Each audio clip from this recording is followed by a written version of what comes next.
And how's it going? It's your boy JB, and we are back with another episode.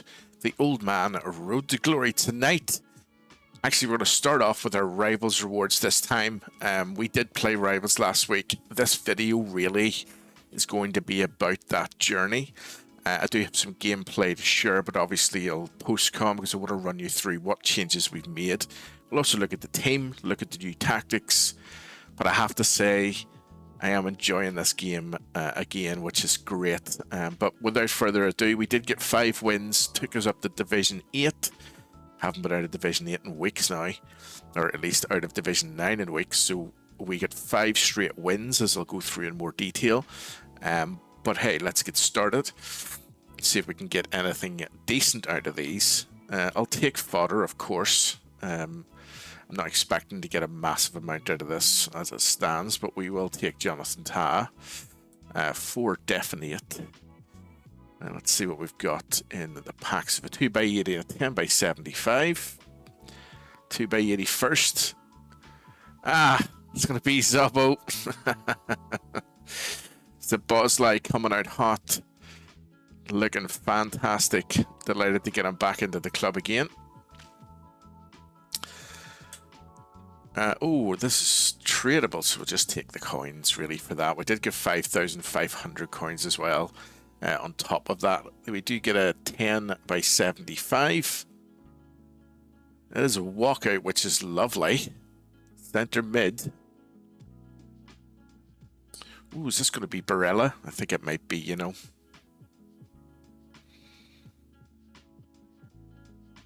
It certainly is. 87 Barella coming in there. Let's see if he has anything else nice in and around him. Mostly all 82s, but they'll come in handy for the 82x10s, that is for sure. So let's go have a wee look at the team before we get into the post-com gameplay. Back in a sec. Alrighty, so this is the team that we use specifically for the games that you're going to see, but just in general, I just want to run you through this team, but also it's more about the tactics and the setup. So you'll see him playing a 4-4-2. I can't tell you how good this is. You need to test it out for yourself. Vidic and Cannavaro at the back. Cannavaro possibly the best defender in this game in my humble opinion. We have also been upgrading Gunter as well. He's my favourite left back, but can play both sides now that we've updated him. Carlos, whatever he's called again, I can't remember his full name. Carlos Augusto, Neves, and Rodrigo as our World Tour players. We needed those for the Thunderstruck stuff that we were working on. And then we have 6 Argentinians because we need them for LP Bay. Trejo being a notable standout. Excellent card, this one. And I'm pretty sure that this was like a objective card as well, and it is absolutely superb. Very, very good. This Alvarez is absolutely super, as is Simone as well. But if we take a wee look at the tactics, this is the way that I have it all set up. Thanks to Matt HD Gamer for this one.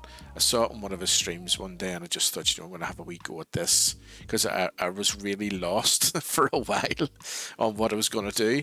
So I'm set to custom. It's a 4-4-2 flat, set on counter, and 62 depth. So normally people are playing at 70 depth. What I really noticed from the pro tournament and a lot of the stuff that we saw in the pro tournament is that most pros are actually sitting at around 62 or 63. Tested it out, has worked for me pretty much ever since, even before this 4-4-2. So we've always gone with that.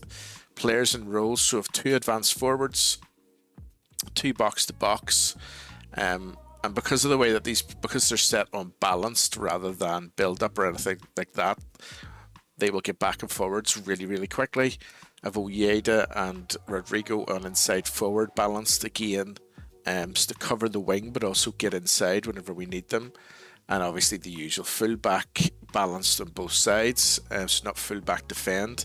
Again, that's to allow for when the players like Ojeda and Rodrigo go inside, we then have an outlet on that side via the fullback itself. And then 2 defenders is normal, defender, defend, and goalkeeper ++ on defend as well for the goalie. As I say, these are the best tactics I've used all year. What you'll find and what you'll see, I suppose, from the gameplay, hopefully if I've showed it well enough, is that there's so many outballs, there's so many passes. This is a passing formation. I've put myself on the semi-passing rather than assisted, because I found that assisted wasn't going where I wanted, and manual and my thumbs are too stupid for manual, so semi works perfectly. What I've learnt from that is short passing game, a really good short passing game and a really good through pass game, which again has been absolutely instrumental in the last sort of run that I've had, and kind of the building of that composure that I'll obviously talk about here in a moment. So there you go, there's the team. Let's get out to the gameplay and I'll walk you through why all of this has been so important. So actually what I wanted to, I suppose, talk through today is, you'll have seen obviously my team and the new tactics that I've been using, but I suppose more importantly, it's what it's given me over the last wee while. So the gameplay you're watching now is Rivals gameplay. You will know I don't often play Rivals just because too much of a sweat, too much of this, too much of the other, but a couple of things have changed recently that have really helped with the way that I play this game, essentially, and that is, number one, relegations didn't happen this season, so nobody got relegated divisions, which I think is a tremendous thing. It's one thing that I've been calling for since the beginning of relegations.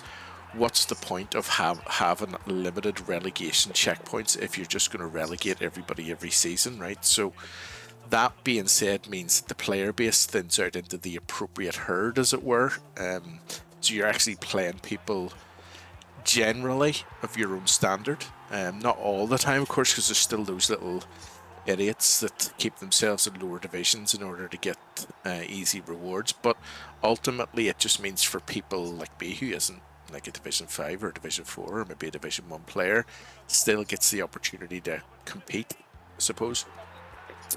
Second part of that then is the actual 4-4-2 was one that I'd originally started off with, so it was the first of the year effectively, and I really enjoyed it then. But obviously you follow the meta, right? Everybody follows the meta, and I played I think it was 4-1-4-1, and I actually loved it, so I did. But what I found is that my centre mids just never got back ever. So they didn't, so it's very difficult, even with the tactic on, to keep them as holding. Even they were just always all over the place, pretty much. And what the 4-4-2 gives me is I can put both on box to box, but they'll still get back and cover. Whenever you then add that to 2 excellent defenders who can pluck the ball out of the air from anywhere, then you get a solid unit, and that solid unit actually gives me more confidence in games, gives me the confidence to lose the ball and not lose my composure. And composure is probably the biggest part of this whole thing, is that I don't lose composure now.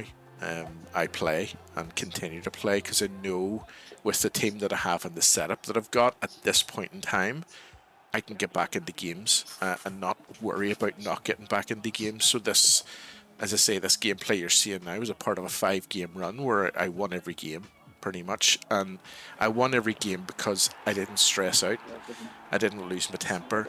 I didn't worry. I didn't complain even, to be honest with you. It just went, okay, here we go, let's do it. My composure was there.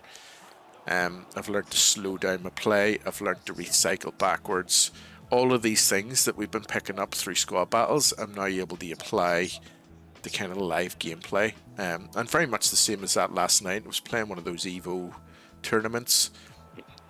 Didn't win very much, to be fair. I mean, I didn't win many games, but I was competitive in those games against players who were infinitely better than I was.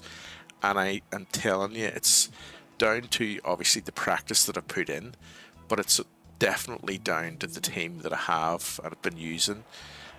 Although not my absolute best team, because it's the one we've been using to do Maradona. So if that's the case and I apply that to my best team, then definitely we should do much, much better than what we had done before. But I think the key is about composure. Now that I've got decent enough composure, I also know when to stop as well at the same time. But now that I've got that, I want to try and play more and do more. And that might be as post-com, just as you're seeing now, because I play better whenever I'm not recording, to be fair. But that might just be, we'll stick on the camera one night and just play it out and see what happens. We might win, we might not win. You know, such is life. But I have to say, this last week or so, this last 2 weeks, has been absolutely pivotal in my thought process around FC 26. And although it's still not the best game, taking away goalkeeper movement, maybe reducing the AI defending a little bit, I think it could end up being perfect, or at least as good as it was in the initial stages, but a lot more balanced across the wider player base. So definitely one that I'm very excited to continue on playing for sure. I'm sure they'll change it at some point and it'll be ruined again, but we will adapt and we will continue to play on. So yeah, so let's get back to, I believe we're going to finish off with some packs, so let's get back to that. And there we go, not too bad at all. We did, through complete fluke, really more than anything else, complete King Kenny, which is great, so we will lift him and take him into the club. I have been doing him and working on him via streams recently, but had to take a week off this week due to a few bits and pieces going on at home, but that's okay. Nothing overly major. But he goes into the club, which is lovely. He'll do for the old silver team because we are planning to play the silver event very, very soon, that is for sure.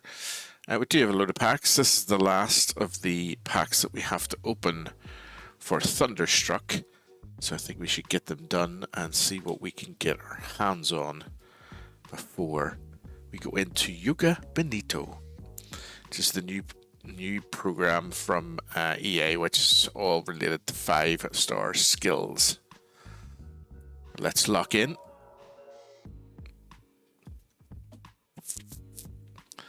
Let's lock in, baby. Here we go. It's a walkout to start with. Very nice indeed. English right mid. It's going to be Mead.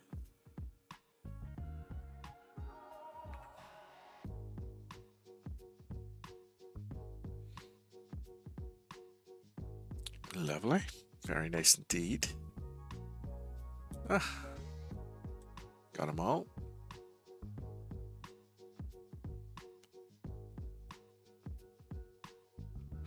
It's just a right back. Oh, it's going to be Cancelo. We'll skip on through.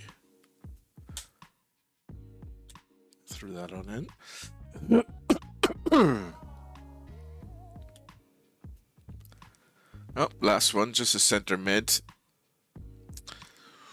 Ooh, Enzo. Oh, come on in, my son. He's an 84, I think, is he? He is. He is.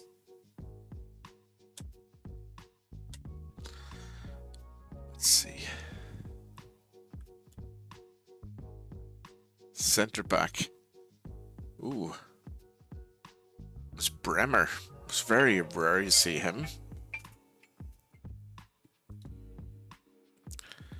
God damn it. Well, just to cut that bit out.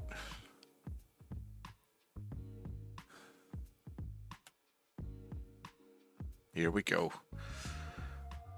We got anything good here? Oh, looks like it. It's going to be Katoto anyway. It's coming out with the team of the week by the looks of it. Yep. Who's this? So it's going to be Weir. He's 86. 86 Weir. Not bad.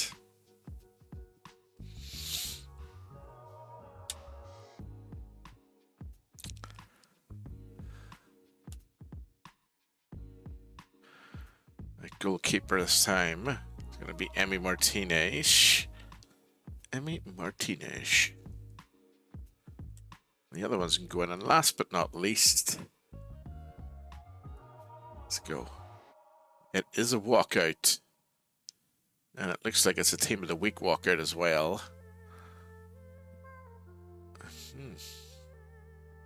Ooh, it's going to be a double, is it? Is it a double? Maybe not. It's going to be Ella Toon. But there we go. We got a new setup. We've got new tactics.